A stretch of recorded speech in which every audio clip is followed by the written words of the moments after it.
Hello everyone, welcome back to The Budget Sportsman. Thank you so much for joining me on today's video. Today I want to give you a look at this Taj Mahal of hunting blinds from TideWe. This thing is huge, it's versatile, it's see-through, and it's really cool, and today I'm going to give you a look. So before we jump into the video, I do want to mention that TideWe did send me this blind for free so that I could make a video about it, but they're not paying me or telling me what to say on this video. However, I do have a coupon code. That coupon code is TBS18. That stands for The Budget Sportsman 18. That will save you 18%, but if you do use it, I do receive a commission. So I just want to be clear and upfront with you guys, give you a full disclaimer about my relationship with TideWe on this video. Now, I already mentioned this blind is really big, really versatile, and really cool, but before I dive into that, I wanted to give you the price of the blind right up front. At the time of this video, if you go to TideWe's website, this blind is $229. However, if you use that coupon code TBS18, it's going to bring it down to $188. I think that's a really incredible value when you consider what you're going to get in the versatility of this blind, which you're going to see right now.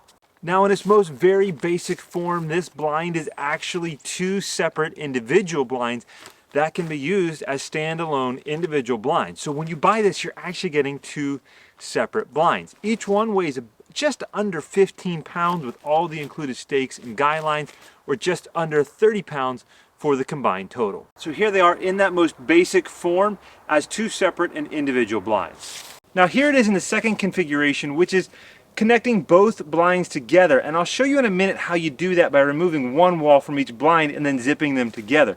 But in this configuration, you have a massive blind. At the floor level, it's over 9.5 feet long, and at the hubs, it's nearly 11 feet long on the inside. That is a huge blind that would be great for multiple people. Maybe if you need extra room for filming gear, who knows what, but if you need some extra space, this blind is going to give it to you in this double configuration. Okay, so this is the third and final configuration. And the third configuration is to take the two side walls that are removable from the two blinds, zip them up along one wall, and have a two-sided blind.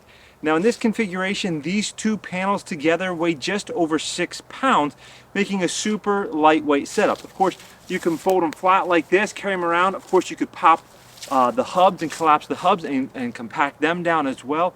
But if you wanted something a little bit lighter, a little bit more run and gun, this would make a great solution as well. Now the other thing I just realized in looking at this, I know I said this was the third and final configuration, but really you could unzip one of these and take just one panel, maybe prop it up with some sticks, and you would have a nice lightweight, about 3 pound little blind that maybe would be great for turkey hunting. Again, something more of a run and gun type scenario. So this blind is super versatile, being that you can use this two individual blinds, one huge massive combined blind, or you can use these two panels and use them in some unique ways as well. Hey there, it's the Future Budget Sportsman coming to you from the editing room because I wanted to point out something I didn't notice until I was editing this video.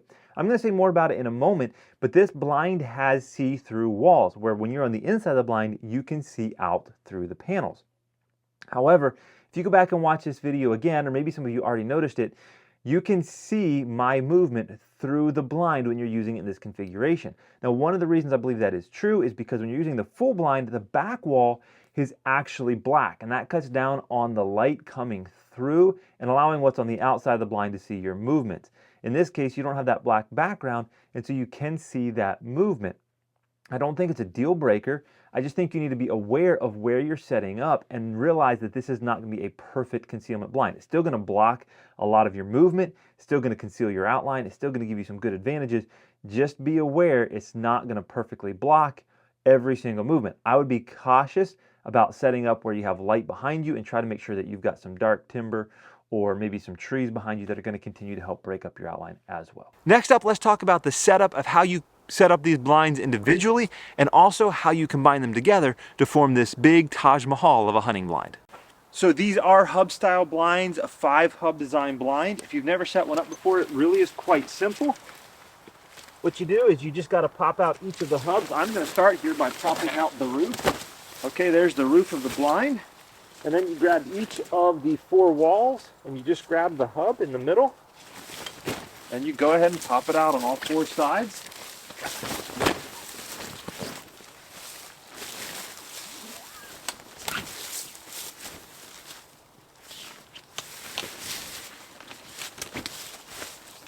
And there it is, all set up. Of course, you could stake it out, but that only took a few seconds to get that blind set up. Super easy to set up, super simple. Now, if you want to connect these two blinds together and use them together, you do need to remove one wall from each blind, and there's only one wall that can be removed. So on this blind, it's on the right side of the blind, and on this blind, it's on the left side of the blind. And what you do is there's a big zipper here, and there are good heavy-duty zippers, but I have noticed it is a little bit difficult to get the zipper around this corner. But you take the zipper all the way off,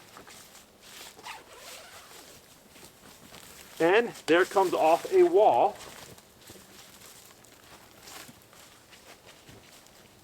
And you do the same thing on the other one, and you unzip it all the way around.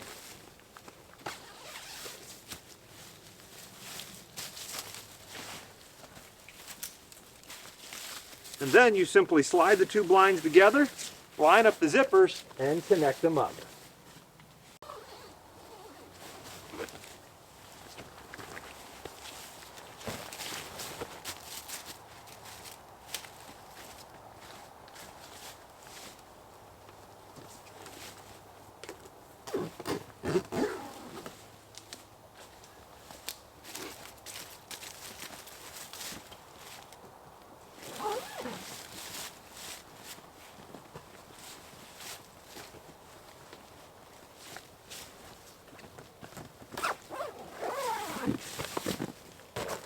So now that I've showed you the different configurations you can use this blind in and showed you how to set it up, let's go inside and take a look at the blind from inside because it's really, really cool.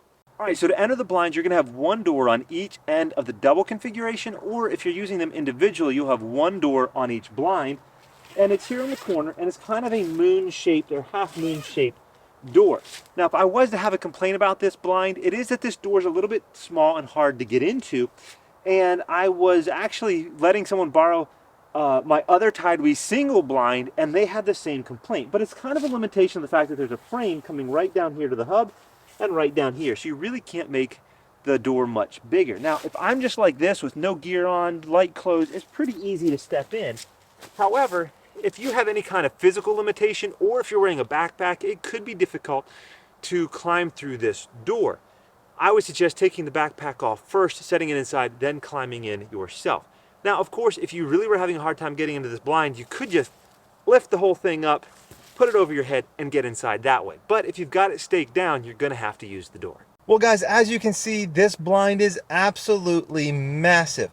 I'm laying down, I've got plenty of room above my head, and I still got 3 or 4 feet on the other end of my feet where the camera is. This blind is huge. This would be awesome for 2, 3, maybe even 4 people in this big blind. Now, it has a lot of the same features as the original single TideWe blind that I reviewed not too long ago. And one of my favorite features of that blind is the see-through panels. So in this configuration, all 3 of these sides are see-through, and it's really, really cool. Now, the back side here is not see-through, it's just a solid dark, and that helps keep the see-through only see-through from this side and not from the other side. Now, one thing that I appreciate is that all the windows are sliders. There's no zippers, there's no Velcro. Everything is nice and silent, and you can configure it exactly how you want to and how you need to stay concealed but get the shot that you want. Now, one thing that they did change on this blind from the original single blind is that you don't have a 2-panel window that opens in the middle like you do on the front of this blind and like you did on the original blind. This one, you've got this sort of triangular pattern window here that is held up with hooks. And so you can sort of let it down in varying increments. Right there, I've got 2 of the hooks down. You could put it up that far, or you could let the 3rd hook down and open it up completely. That's a little different than the original design. Now, the 2 walls that are removable for the other 2-panel part, those have a 2-section window just like you have here, where you can kind of open it as needed, kind of open one corner, open the top, open the bottom. Personally, I prefer this style of window, and I kind of wish that they had left it on these 2 end panels as well. But overall, not a big deal. Again, you're gonna have a door right here on this section of the blind if you want to come in from this end, and then you're gonna have one on the other end as well. Hey, it's me again from the editing room, and I wanted to point out another thing that I didn't quite communicate clearly inside the blind here. I mentioned to you that the end wall window had changed, and I didn't quite process why that had happened. But in looking at the video when I was editing it, I realized there was something big that I had failed to point out. And that is, on the original single wall blind, you only had a very small window on the back portion of the blind, the black portion of the blind. And then the door was on that back wall where it's black. In this case, they've now added these big opening windows, just like you have on the front, to the back. That means there's now no longer room for the door on the back, and the door has moved to the side panel, and now that caused them to have to change the window on that side panel. Now, personally, I kind of preferred the old design where you just had a smaller window on the back. I'm not exactly sure why TideWe made this change, but perhaps it has something to do with the engineering of the two blinds together, or maybe they just wanted to give you the option to have shooting 360 degrees around the blind. Either way, I just wanted to point out and make it clear why the window on the end of the blind had been changed. And that's because the door itself has moved to make room for a big window on the back. Now, on my original review of the TideWe single blind, I pointed out that there was a lot of star effect, holes, light coming through on the ceiling. Now, on this blind, I'm actually noticing that it's significantly better. Now, I'm not going to tell you it's not there at all. There are still areas, particularly where there's any kind of stitching, like around here where there's Velcro holding the frame to the material, or over on the sides here where there's a sewing that sews loops on the outside to brushing your blind. I can see little pinholes, little light coming through at those places. But for the most part, I'm seeing a lot less light coming through on this blind than I feel like I did on the other blind. Now, don't get me wrong, it's still here, it's still visible, there's still light coming through in little tiny pinholes in places, but it seems less noticeable and less severe than it did on my first single TideWe blind. So what's my conclusion on this big blind from TideWe? Well, ever since I reviewed the single version blind last summer, I've been a huge fan of the see-through panels. I got to use it some this last hunting season, and I should mention that I love the see-through design, but it does become increasingly difficult to see through it as the light fades at the end of the day. Now, to be honest with you, you can still see through it better than most blinds that have a non-see-through design, and it really helps in better lighting conditions. So I think there's no downside to having the see-through design. I think it's only an advantage, and I really enjoy it. Now, specifically as far as the big blind, I think this is a pretty amazing value. You can do your research and do the math for yourself, but from a little bit of quick math in my head, this blind is significantly less than buying two of the individual blinds, and you get some amazing versatility. You can use it as two individual blinds. You can use it together. You can use the panels as its own separate freestanding blind. There's a lot of versatility to this blind. So if you ever think that you want more than one blind, I think this is the way to go and provides a lot of value. Again, at $229 without the discount code, or I believe it's $188 with my coupon code TBS18, I think you're getting a really good value to get two blinds for under $200. Let me know what you think of this blind down in the comments. Hope you enjoyed the video, and until next time, remember to get off YouTube and get outdoors into God's great creation.